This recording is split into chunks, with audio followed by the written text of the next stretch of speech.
435장 찬송하시겠습니다.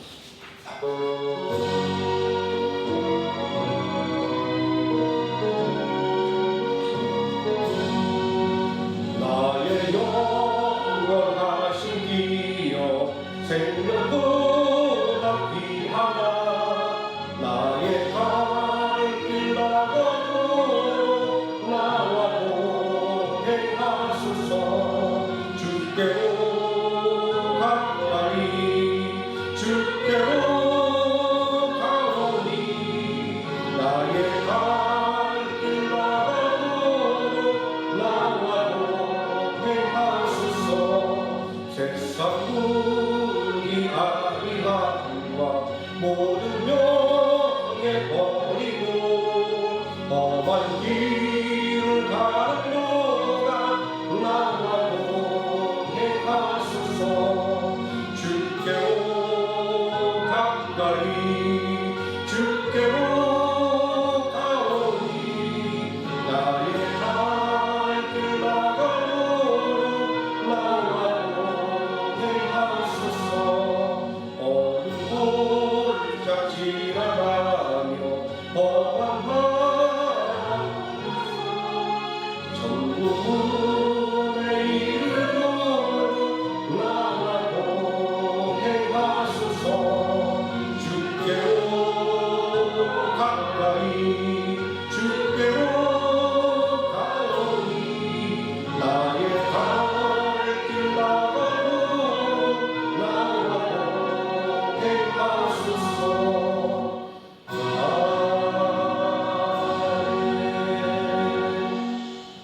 아멘. 436장 찬송하시겠습니다.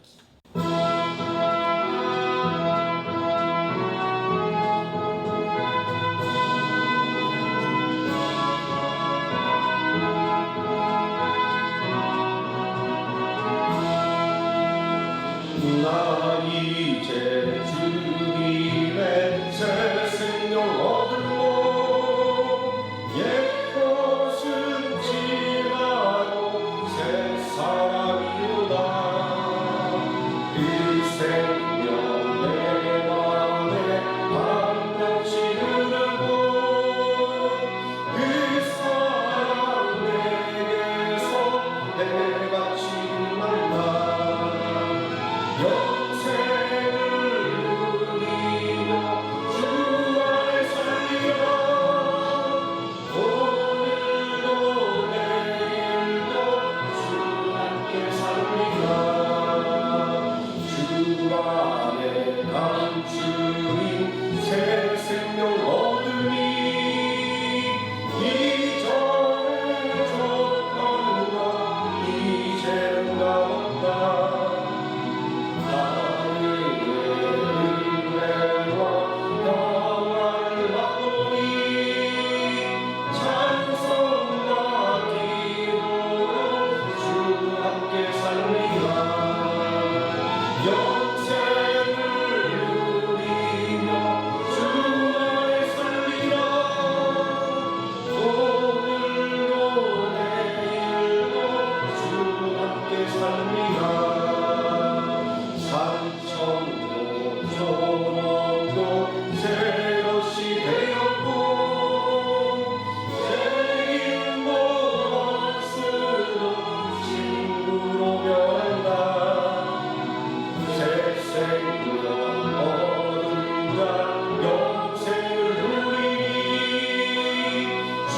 주님을 모신 새 하늘이로다.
사도신경하심으로 신앙을 드리겠습니다. 전능하사 천지를 만드신 하나님 아버지를 내가 믿사오며 그의 아들 우리 주 예수 그리스도를 믿사오니 이는 성령이 잉태하사 동정녀 마리아에게 나시고 본디오 빌라도에게 고난을 받으사 십자가에 못 박혀 죽으시고 장사한 지 사흘 만에 죽은 자 가운데서 다시 살아나시며 하늘에 오르사 전능하신 하나님 우편에 앉아 계시다가 저리로서 산자와 죽은 자를 심판하러 오시리라. 성령을 믿사오며 거룩한 공예와 성도가 서로 교통하는 것과 죄를 사하여 주시는 것과 몸이 되사 사는 것과 영원히 사는 것을 믿사옵나이다. 아멘. 찬송가 81장 함께 찬송하시겠습니다.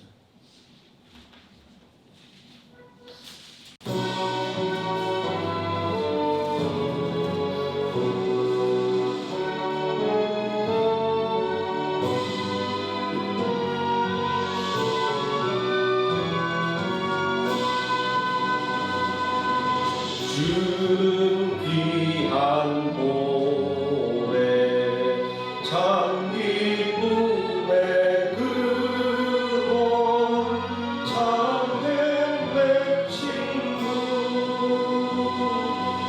갈급한 내 마음 주를 사모하여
기쁨의 주 예수 우리 함께하니 슬픔 없어야 하나님의 자녀 복음 속에서도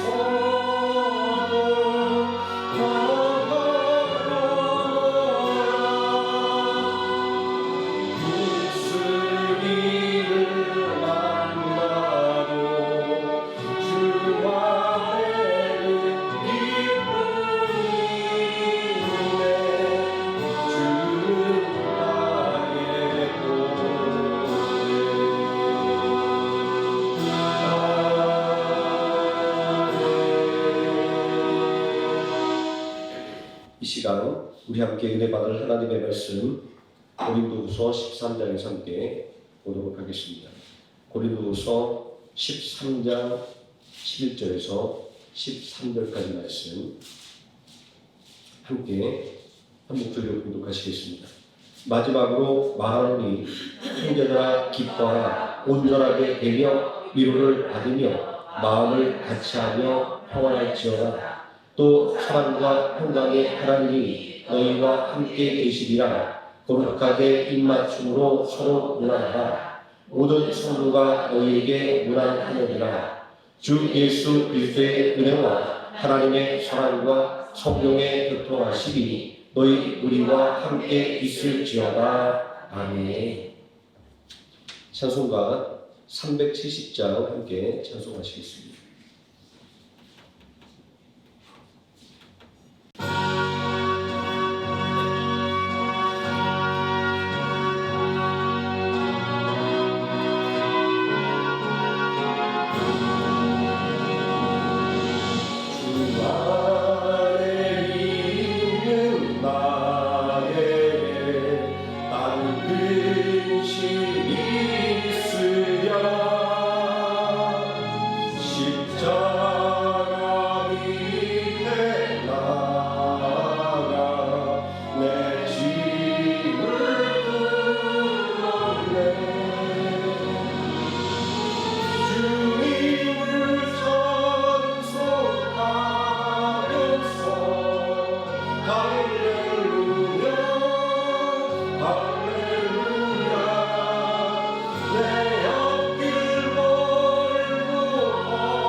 늘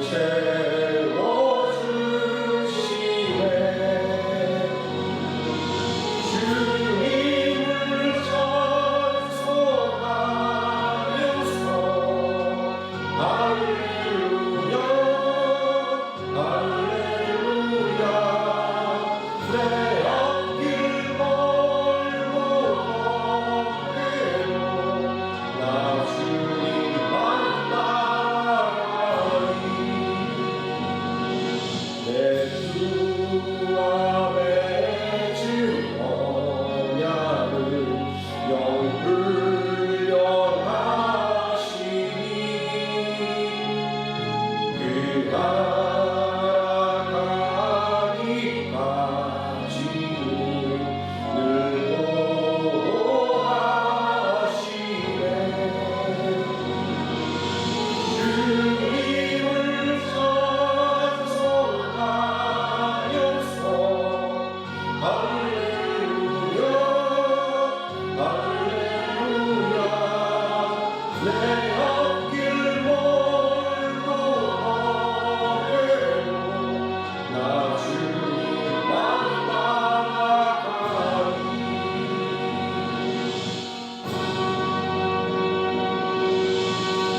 아멘. 이 시간 오늘 말씀의 은혜를 위해서 함께 기도하겠습니다. 전능하신 아버지 하나님, 오늘도 우리에게 귀한 시간을 허락하여 주시고 또한 새로운 날을 주시길 감사를 드립니다. 우리에게 다가오는 새날마다 그냥 흘려보내는 것이 아니라 하나님의 뜻 안에서 또 하나님의 계획 안에서 온전한 선과 또 온전한 승리를 이루어가는 우리 모든 성도들의 삶이 될 수 있도록 하나님께서 지키시고 보호하여 주시기를 원합니다. 아버지 하나님, 오늘 이 시간도 온전히 하나님의 은혜를 바라고 원하며 함께 모였사오니 이 시간 하나님께서 그 일을 온전히 지켜주심으로 말미암아 하나님의 은혜만이 전달되는 귀한 통로 삼아주시고 또한 이 예배를 통하여 하나님을 더욱더 높이며 또 하나님께 영광 드리며 또 그 은혜 가운데 세임을 얻어 세상을 향해 나아가는 우리 모든 성도들 될 수 있도록 붙잡아 주시기를 원합니다. 오늘 이 시간 온전히 하나님께 맡겨오며 우리를 원하신 예수님의 이름으로 기도드립니다. 아멘. 오늘 묵묵한 하나님의 말씀, 참된 기쁨은 어디에서 오는가 라는 제목의 말씀으로 하나님의 은혜를 나누도록 하겠습니다. 오늘 아침 아주 가슴 먹먹한 기사 하나를 보게 되었습니다. 그것은 한 팝페라 가수가 가수의 죽음에 대한 소식이었습니다. 그는 부모에게 버림받고 길거리에서 살아야만 했습니다. 성리에서 찾아간 어머니는 왜 찾아왔느냐며 외면했습니다. 제가 그를 처음 맡은 것은 한 오디션 프로그램이었습니다. 경연에 앞서서 자신이 무엇을 하는 사람인지를 소개하는 순서에서 그는 현재 막노동을 하고 있다라고 자신을 소개했습니다.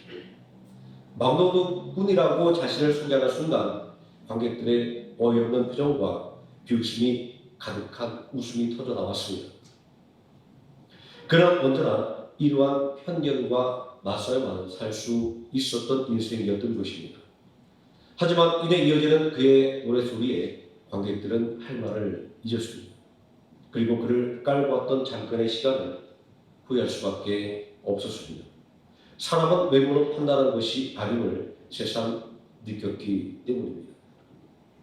이 경험을 계기로 그에게 새로운 삶의 길이 열렸습니다. 팝페라 가수의 삶 말입니다.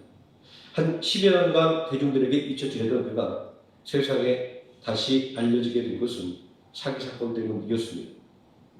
암투병을 핑계로 후원금을 받아 유흥으로 탕진했다라는 이야기였습니다. 자신의 혐의에 대한 부인과 그리고 이어지는 자백 그리고 경찰 조사도 떠들썩했지만 또 그렇게 우리의 관심사에서 멀어져 갔습니다. 온갖 사건이 난무하는 세상에서 별로 관심 둘 것 없는 그저 그런 사건으로 말입니다. 그런데 다시 그의 이름을 접하게 된 것은 오늘 아침 그의 사망 소식을 통해서였습니다. 유튜브 영상에서 자신의 죄를 반성하고 있으며 지난 2년간 후원금을 다 반환했고 이제 목숨으로 자신의 죄값을 치려고 한다는 예고를 한 후에 일어난 일이었습니다. 그를 안타까워하는 사람들은 차라리 유명해지지 않았더라면 이라고 말하지만 또 여전히 매몰차게 죄값을 치른 것이라고 말하는 사람들도 있습니다. 살아생전의 무관심이 죽음 후에는 각별한 관심으로 바뀌는 것은 정말 인생의 허망을 느끼게 합니다. 죽음으로서밖에 말할 수 없는 세상은 어쩌면 우리 모두가 만들어 낸 것인지도 모르겠습니다. 한 젊은이의 죽음을 애도하면서 우리의 삶은 어떻게 살아가야 하는지에 대해서 또 말씀을 통해서 다시 한번 고민해 볼 수밖에 없습니다.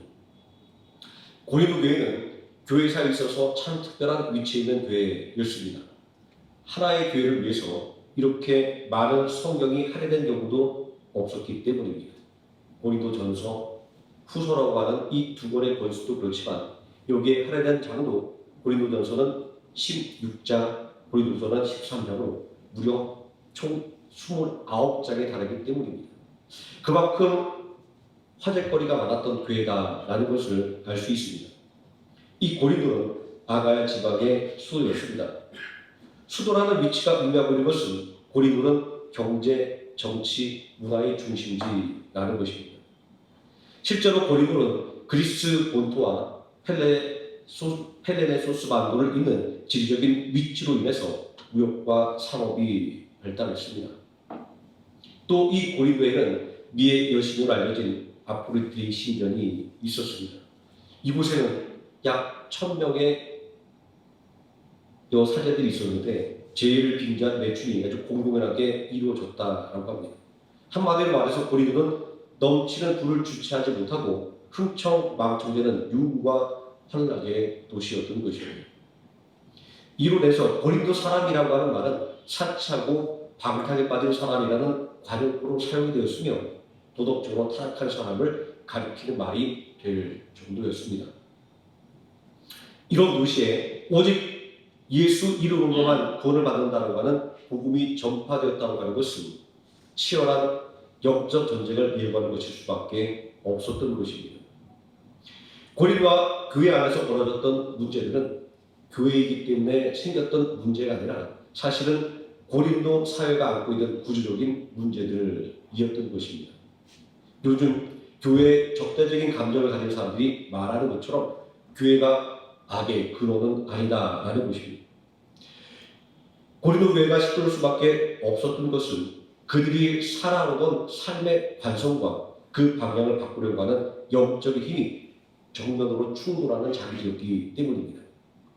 우리는 살던 그대로 살려고 하는 힘이 얼마나 강한 것인지 과속으로 달리는 자동차가 충돌 사고를 내는 장면들을 통해서 잘 알 수 있습니다. 브레이크를 아무리 강하게 밟아도 과속으로 내달리던 자동차는 미끄러듯이 앞차를 들이받고야 말지 않습니까? 또 우리의 습관을 통해서 알 수 있습니다. 우리에게는 아주 조그만 습관 하나를 바꾸는 것도 얼마나 힘이 듭니까? 우리의 고정된 생각을 바꾸는 것이 얼마나 힘이 듭니까? 그러니 육신의 생각으로 내달려가던 삶의 길을 영적인 길로 이끌려고 하는 그 생각과 행동에 엄청난 무리가 따를 수밖에 없는 것입니다. 고린도 전서 후서에서 이런 문제를 다루고 있는 것은 단순하게 그들을 책망하기 위한 것은 절대로 아니었습니다. 만약 잘못을 끄집어내서 훈계하는 것으로 모든 문제를 해결할 수 있다고 한다면 오늘날처럼 남을 비난하고 남의 아픔을 해기는 이 시대에는 그 어느 때보다 정의롭고 도덕적인 사회가 되어야 할 것입니다. 하지만 비난과 남의 약점을 해기는 것으로는 사람의 생각을 바꿀 수도 없고 세상을 정의롭고 도덕적으로 만들 수도 없습니다. 2000년 전에 현임 맹자로 법만을 강제하면 사람들이 부끄러움을 모르게 된다라고 경고했던 바가 있습니다. 고린도전서 후서가 당시 고린도 교회를 바로 세우고 시대를 넘어서 모든 성도들에게 올바른 삶의 방향을 제시할 수 있었던 것은 그 안에 성도를 향한 애타는 관심과 사랑이 들어 있었기 때문입니다. 사도 바울은 자신이 고린도 교회를 위해서 회초리를 든 이유를 고린도후서 13장 8절과 9절에서 이렇게 밝혀주고 있습니다. 우리는 진리를 거슬러 아무것도 할 수 없고 오직 진리를 위할 뿐이니 우리가 약할 때에 너희가 강한 것을 기뻐하고 또 이것을 위하여 구하니 곧 너희가 온전하게 되는 것이라. 이 말씀은 사도 바울이 고린도 교회를 온전하게 만들기 위해서 사랑의 예를 들었다라는 것을 알려주는 것입니다. 아마 제가 설교 영어로 자주 말씀을 드렸던 것 같습니다. 저는 초등학교 시절에 하도 말썽을 많이 피워서 어머니에게 종아리를 참 많이 맞았습니다. 소주 대병이라고 그러죠. 이 큰 소주병이 든 그 꿀을 깨뜨리고 도망가서 공부하러 밤늦게 놀러 다닌다.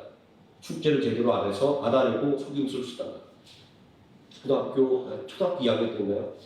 구구단을 20번 쓰는 숙제가 있었는데 이렇게 1, 2, 3, 4, 5 쓰다가 10 이렇게 걷어들여서 한 4-5번 정도 쓰고 20번이라고 이렇게 속였는데 어머니가 우연찮게 보신 거예요. 등등 제가 종아리를 맡았던 사연도 참 많습니다. 하지만 그 회초리가 없었다고 한다면 저는 어떻게 됐을까라는 생각을 해봅니다. 사랑의 매가 있었기에 그래도 사랑 부실하면서 살게 되지 않았나라고 말입니다. 잠언 22장 15절 말씀은 이렇게 말합니다. 아이의 마음에는 미련한 것이 얽혀 있으니 징계하는 채찍이 이를 멀리 쫓아내리라. 심지어 잠언 23장 19절 말씀은 아이를 훈계하지 아니하려고 하지 말라. 채찍으로 그를 때릴지라도 그가 죽지 아니하리라. 이렇게 말씀하고 있습니다. 제가 총각 시절에 아주 사랑하고 좋아하는 말씀이었습니다. 근데 막상 제가 아이를 낳고 키우다 보니까 채찍은커녕 눈 홀기는 것조차도 제대로 할 수가 없더라고요. 하지만 우리 이 말씀에서 잊지 말아야 될 것이 있습니다. 이런 징계에 애통함과 사랑이 없다고 한다면 회초리는 바로 폭력으로 번지려고 만다라는 것을 말입니다. 그 옛날 공자 선생님은 매우 훈계하는 것에 대해서 이런 가이드라인을 남긴 바가 있습니다. 공자 선생님에게는 증삼이라고 하는 아주 효심이 지극한 제자가 있었습니다. 어느 날 그는 아주 조그만 잘못 때문에 아버지에게 지팡이로 맞다가 기절하고 말았습니다. 다른 제자가 이 이야기를 선생님에게 전달하면서 선생님, 증삼이는 정말로 표정이 지극한 사람이라고 칭찬했습니다. 이 이야기를 들은 공자님은 증삼이와 같은 불자식은 내 제자가 될 자격이 없으니 다시는 나를 찾아오지 말라고 이야기하고 호통을 쳤습니다. 놀란 제자들이 그 이유를 물었습니다. 그러자 공자님은 이렇게 말하는 것이었습니다. 아버지가 회초리로 때리면 당연히 맞아야겠지만 지팡이로 때린다면 도망가야지. 만약 지팡이로 맞다가 몸이 크게 상하거나 죽기를 한다면 얼마나 큰 불효인가라고 말했다라고 합니다. 우리 어머니들의 손에 들렸던 회초리가 아주 작고 가냘팠던 것이 이 이야기를 통해서 그 이유를 알 수 있는 것 같습니다. 우리 어머니의 회초리가 자식들을 바로 세웠던 것은 자식의 종아리를 때린 것이 아니라 자신의 마음을 때리는 사랑의 매였기 때문인 것입니다. 고린도 교회를 위한 바울의 훈계가 바로 이러한 사랑의 매였던 것입니다. 바울에게 있어서 고린도 교회는 영적으로 낳은 자식이었기 때문입니다. 고린도 교회를 위한 바울의 애통한 마음과 애절한 사랑은 이것을 위하여 구하니 너희가 온전하게 되는 것이다 라는 말씀에서 확인할 수 있습니다. 자식이 온전하기를 바라는 어머니처럼 영적인 자녀인 고린도 교회가 온전하기를 바라는 애절한 마음이 드러나는 말씀이 아닐 수가 없습니다. 이 말씀에서 사용되고 있는 온전하다라는 단어는 완전한 상태, 원래의 상태를 유지하는 것이다라는 기본적인 의미에 그치고 있는 것은 아닙니다. 여기서 사용되고 있는 이 온전하다라는 단어는 고장난 물건을 수리하다, 찢어진 그물을 수선하다라는 의미입니다. 다시 말해서 고장난 곳을 고쳐서 기계의 각 부분이 차질 없이 정상적으로 가동되는 상태로 만든다. 또 그물이 찢어진 것을 수선하여 찢어진 곳이 없는 상태로 만든다라는 것입니다. 사도 바울은 교회는 예수 그리스도라고 하는 몸의 지체로서 일치되고 통합되는 것이 완전한 모습임에도 불구하고 불협화음을 만들어내는 고린도 교회의 현실을 보고 교회를 일치되게 만들고 화합되게 만들려고 했던 것입니다. 고린도 교회의 또 다른 특징은 영적인 은사가 풍성하게 넘치는 교회였다는 것입니다. 자, 경제적인 풍요 위에 영적인 은사가 풍성하게 넘치는 교회. 그야말로 시대를 초월해서 모든 교회가 그렇게 되기를 원하는 교회의 모습입니다. 하지만 고린도 교회의 문제는 이러한 물질적인 풍요로움과 은사의 풍성함을 자신의 만족만을 위해서 사용하게 될 때에 발생하게 되었던 것입니다. 고린도 교회 안에 파벌이 생겼습니다. 나는 그리스도파다, 나는 바울파다, 나는 게바파다, 나는 아볼로파다. 마치 우리가 역사 시간에 배웠던 조선시대의 분당을 연상시키는 대혼란이 일어났습니다. 사치와 막강의 문제가 교회 곳곳에 영향을 미쳤습니다. 이런 틈을 타서 거짓 사도들이 활개를 치고 다녔습니다. 누가 더 큰 은사를 받았는지 다투게 되었습니다. 예배 시간에 일어났던 무질서함들은 바로 이러한 은사의 자랑에서 생긴 것이었습니다. 이런 고린도 교회의 모습은 마른 떡 한 조각만 있고도 화목하는 것이 제육이 집에 가득하고도 다툰 것보다 나음이라고 하는 잠언 17장 1절의 말씀을 떠올리게 만듭니다. 이 말씀은 우리의 상식을 파괴하는 이야기입니다. 마른 떡 한 조각은 부족함을 상징합니다. 자, 반면에 제육이 집에 가득한 것은 풍족한 삶을 상징합니다. 가정이 행복을 누리려면 무엇이 있어야 하겠습니까? 우리는 최소한 부족함은 없어야 한다, 이렇게 생각하지 않습니까? 당연히 마른 떡 한 조각보다는 제육이 가득한 편을 선택할 것입니다. 자, 고린도 교회는 잠언 말씀에 등장하는 제육이 집에 가득한 교회였습니다. 하지만 물질적인 풍요와 은사의 풍성함이 오히려 장애물이 되었습니다. 문제의 근원이 되었습니다. 자, 마른 떡 한 조각만 있고도 화목하는 것이 제육이 집에 가득하고도 다투는 것보다 나음이라고 하는 잠언의 말씀은 모든 사람들에게 아주 근원적인 질문을 떠올리게 만듭니다. 자, 그렇다고 한다면 무엇이 기쁨을 가져오는 것이며 무엇이 행복을 가져오는 것인가 라고 말입니다. 우리는 물질적으로 풍요로워지면 행복할 줄 알았습니다. 은사를 많이 받으면 아무런 문제가 없을 줄 알았습니다. 하지만 잠언 말씀에서 확인되듯이 고린도 교회의 모습에서 확인되듯이 이러한 조건이 행복과 기쁨의 필요 충분 조건이 될 수 없다라고 하는 것을 확인하게 됩니다. 왜냐하면 마른 떡 한 조각으로도 화목할 수가 있었고 제육이 가득해도 다툴 수 있는 것이 우리의 인생이라고 하는 것을 보았기 때문입니다. 마치 행복을 싸워서 빼앗는 것처럼 생각하는 오늘날 우리 인생의 모토를 잘 드러내는 1980년대 영화가 있었습니다. 행복은 성적순이 아니잖아요 라는 영화였습니다. 성적에 대한 압박으로 자살을 선택한 아이, 그리고 그 죽음 앞에서도 여전히 수학 문제 하나를 더 푸는 것이 경쟁에서 이기는 방법이라고 말하는 선생님. 진짜 행복은 성적순이 아니잖아요 라는 영화의 제목이 무색해질 정도입니다. 이 영화는 이런 문제가 다시 생기지 않았으면 하는 바람을 자막에 올리면서 끝이 납니다. 하지만 현실은 여전히 그때 그 상황의 반복입니다. 다시 고민하게 됩니다. 우리를 행복하게 만들어줄 수 있는 것은 무엇일까요? 우리를 기쁘게 해줄 수 있는 것은 무엇일까요? 제가 오늘 고린도 교회 이야기를 하면서 동시에 우리의 삶에 대해서 이야기하고 있는 것은 교회와 우리의 삶은 동떨어져 있는 것이 아니라 바로 하나로 연결되어 있는 것이기 때문입니다. 교회론 쪽으로 말을 할 때 아담과 하와의 가족은 최초의 교회였습니다.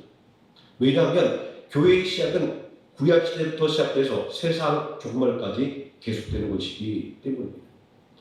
이러한 변화의 시작적인 근거는 교회라고 하는 것은 성도가 서로 교통하는 장이며 신약과 구약의 모든 성도가 예수 그리스도를 믿음으로 말미암아 구원에 이른다라고 하는 점입니다.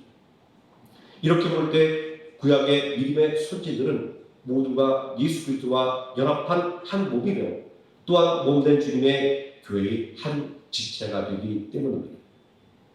우리가 교회를 세상의 소망이라고 부르는 이유는 바로 여기에 있습니다. 죄로 인하여 죽을 수밖에 없는 인생들을 하나님의 독생자 예수 그리스도와 연합하여 구원을 누리게 하는 교회의 사명이야말로 세상의 참된 소망이기 때문입니다. 사도 바울은 분열과 다툼의 문제로 몸살을 앓았던 고린도 교회를 믿음 안에 있는 한 가정이라고 볼 때 이 문제 해결 방법은 은혜와 사랑과 교제에 있다고 보았던 것입니다. 자, 그렇다고 한다면 은혜와 사랑과 교제는 어디서 기원하는 것일까요?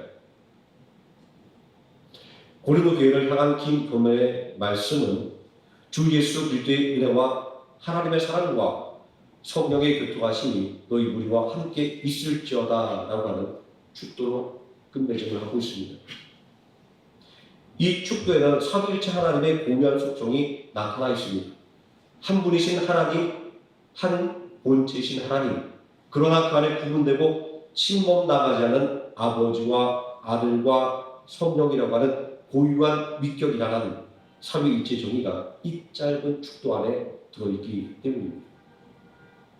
이러한 축도로 고린도 교회를 향한 긴 고면의 말씀을 내집하고 있는 것은 우리를 행복하게 만들기 위해서는 예수 그리스도의 은혜와 하나님의 사랑과 성령님의 교통하심 외에 무엇이 더 필요하게 된가라고 하는 믿음의 선언을 하는 것입니다. 동시에 진정으로 행복한 삶을 원한다고 한다면 삼위일체 하나님의 은혜와 사랑과 교제 속에서 살아야 한다고 하는 믿음의 도전장을 던지고 있는 것입니다.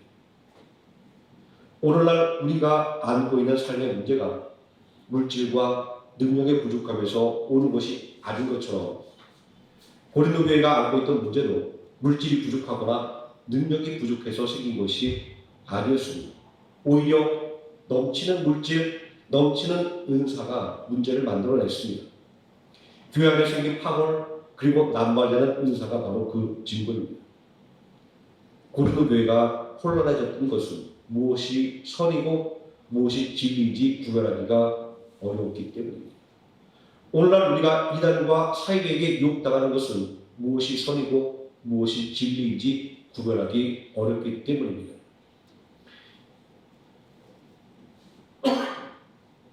이러한 혼란 가운데 사도 바울은 선과 진리를 판별하는 한 가지 기준을 제시했습니다. 그것은 무엇이 교회력을 세우는가라는 질문이었습니다. 이 질문을 풀어서 설명한다고 한다면 우리의 생각과 행동이 예수 그리스도를 높이는 것인가, 또 예수 그리스도의 몸인 교회를 유익하게 만드는 것인가, 그리고 예수 그리스도의 지체인 성도들을 섬기는 것인가라는 기준입니다. 오늘날 성도들을 현혹하는 이단과 사기들의 주장을 여기에 대입해 보면 상당 부분이 다 걸러지는 것을 우리는 금방 알 수 있습니다. 이러한 교회를 바로 세우기 위한 기준은 동시에 우리 가정을 바로 세우는 기준이 됩니다. 나의 말과 행동이 예수 그리스도를 높이는 것인가? 나의 말과 행동이 가족을 유익하게 만드는 것인가? 나의 말과 행동이 가족을 섬기는 것인가? 이러한 성찰 속에서 교회의 본질과 가족의 본질이 명백하게 드러나게 되고 우리의 해야 할 일들이 명백하게 확정이 되는 것입니다. 교회의 본질에 대해서 사도행전 20장 28절은 하나님이 자기 피로 사신 교회 이렇게 정의를 내리고 있습니다. 이 말씀은 예수 그리스도의 십자가의 대속이 교회의 근거가 된다라고 하는 것을 증명하는 것입니다. 하나님이 자기 피로 사신 교회라는 정의 속에 삼위일체 하나님의 구속 사역이 녹아들어 있는 것입니다. 먼저 우리가 늘 이야기하는 예수 그리스도의 은혜는 십자가의 은혜입니다. 죄로 인해서 죽을 수밖에 없는 내 대신 십자가에서 대속의 죽음을 당하심으로 나를 구원하신 은혜 말입니다. 누가 죄인 대신 죽어줄 수 있겠습니까? 한 청년의 죽음 앞에서도 비난을 멈추지 못하는 것이 우리들의 강박한 마음인데 말입니다. 또 성부 하나님의 사랑입니다. 로마서 5장 8절 말씀은 우리가 아직 죄인 되었을 때에 그리스도께서 우리를 위하여 죽으심으로 하나님께서 우리에 대한 자기 사랑을 확증하셨느니라 이렇게 증거하고 있습니다. 누가 죄인을 위해서 살아가는 독생자를 죽음에 이르기까지 내놓을 수 있을까요? 우리는 한때 자기 자식을 막 떠받드는 그 행동을 소황제라고 그렇게 놀렸던 때가 있습니다. 하지만 그랬던 우리의 말이 이제는 우리 모두의 말과 행동이 되어버린 세상에서 우리는 살아가고 있습니다. 마지막으로 성령님의 교통하심입니다. 고린도전서 3장 16절에 너희는 하나님의 성령인 것과 하나님의 성령이 너희 안에 거하신 것을 알지 못하느뇨 라는 말씀으로 성령님의 교통하심의 근거를 우리에게 알려주고 있습니다.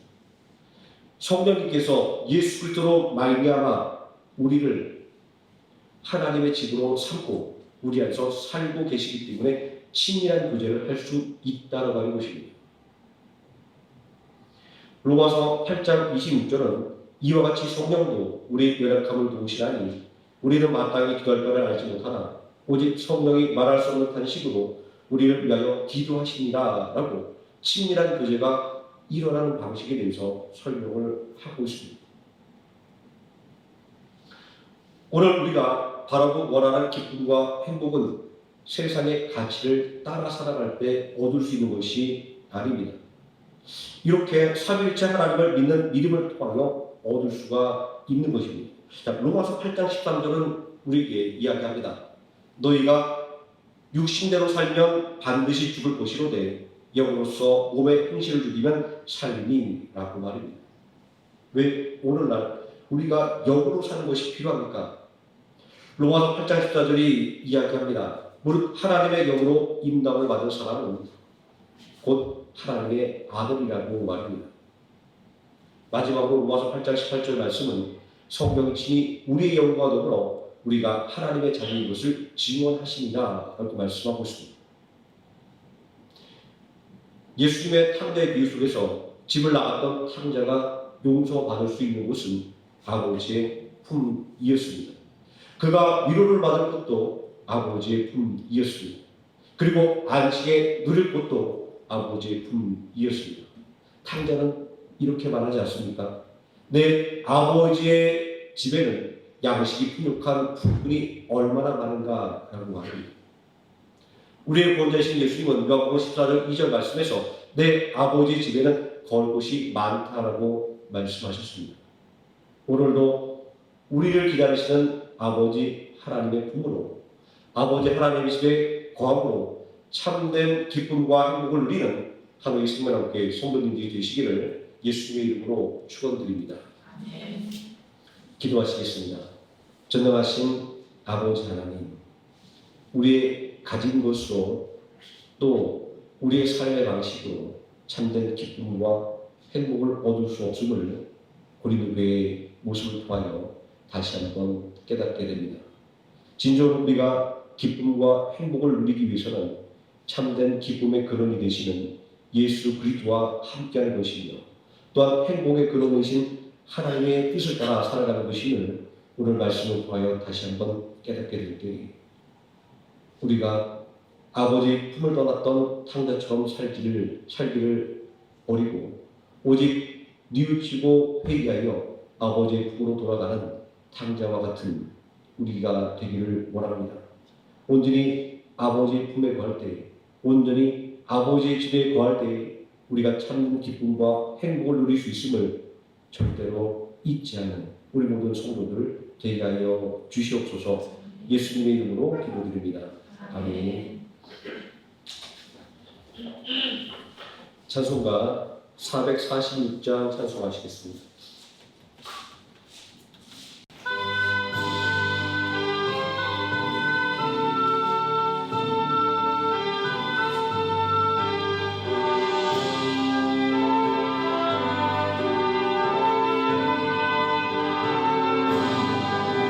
주 성회는 참 기쁨 없도다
기쁘나 슬플 때 늘 계시옵소서.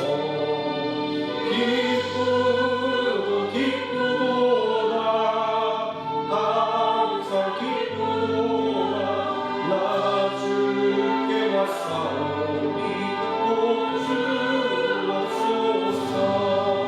그 귀한 언약을 이루어 주시고 주 영영 가운데 늘 계시옵소서. 기쁘도다 항상 기쁘도다 나 주께 왔사오니 꼭 주옵소서.